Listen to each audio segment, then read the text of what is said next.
Carrots.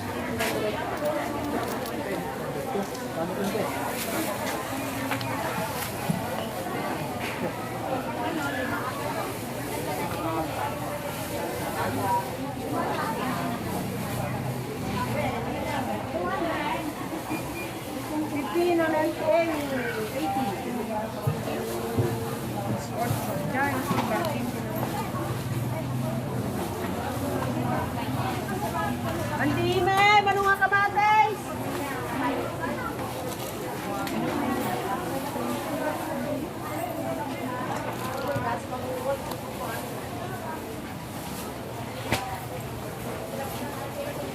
Hello. Sa carrots manang.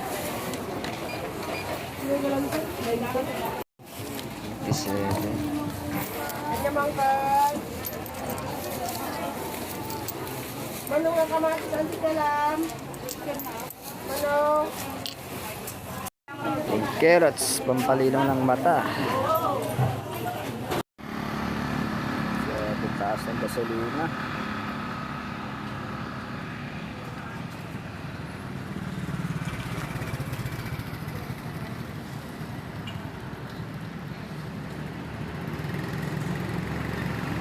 Shout out tayo. Oo. Yung mga Shout friends out. nyo. Yung mga friends nyo. Na. Sige, ikaw mo yung shout out. Shout out ka yung friends mo. Nakakanya, naka-record yan. Shout out ka na sa mga kilala na friends nyo. Shout out. Oo. Mga classmate mo ka mo. Dito kami sa book. Shout out Althea. Sana mo manood ko putang ina. Joke lang, joke lang, joke. Good vibes lang, good vibe. Oo, yung samang salita. Ang pa good vibes lang. Hindi siya? Ano ba kayo? 25. Next week na, no? Next week na.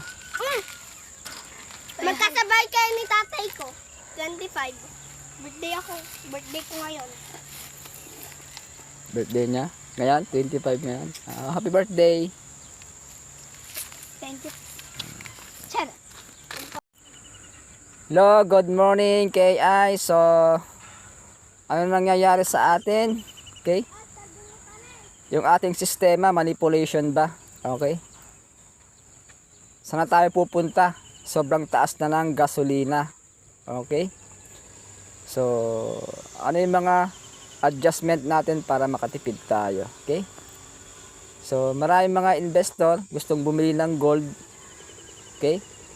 Magbenta ng ari-arian. Pero ang problema, biglang bumagsak yung gold. Okay? Dati ang taas ng gold mabot ng 10,500 ang per gram last December or January this year. Okay? So, yan yung manipulation ng sistema natin. So, ano mangyayari pag mataas ang gasolina? Okay? So, ang mangyayari, in demand ngayon ang mga e-bike at mga electronics vehicle. Okay?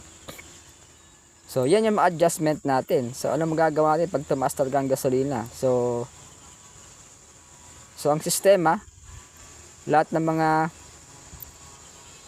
mga sakyan, so, mag-a-adapt ng electronics. Okay? Electric vehicle. Pero, paano kung biglang bumaba ang gasolina? Kasi wala nang bibili ng gasolina kasi sobrang taas. Pag bumaba ang gasolina, so, yung mga vehicle naman, baka bumalik sa krudo. Okay? Pero sa ngayon, tumataas ang gasolina. So, wala tayong choice kundi gumamit ng mga e-bike vehicle. Okay?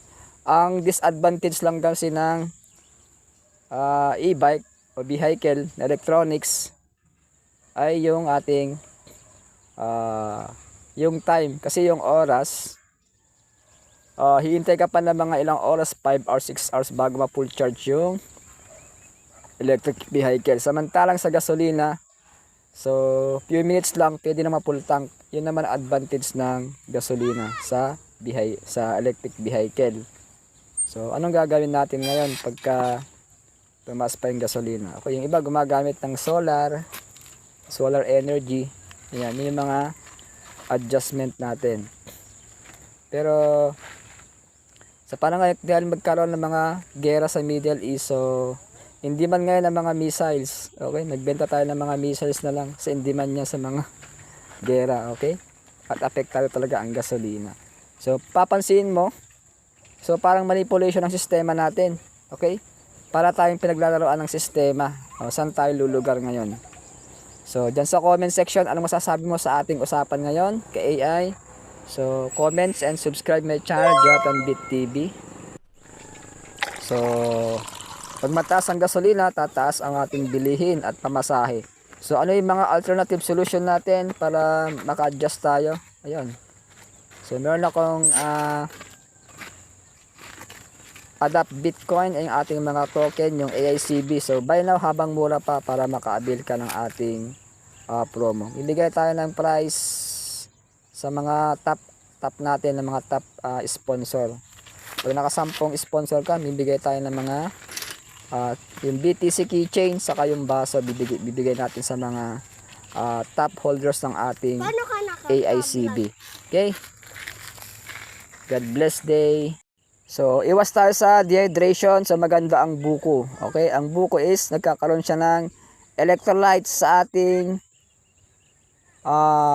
heart. Maganda sa heart to. Okay? Sa mga pagod, sa biyahe. So, ito, pampaganda ng mood.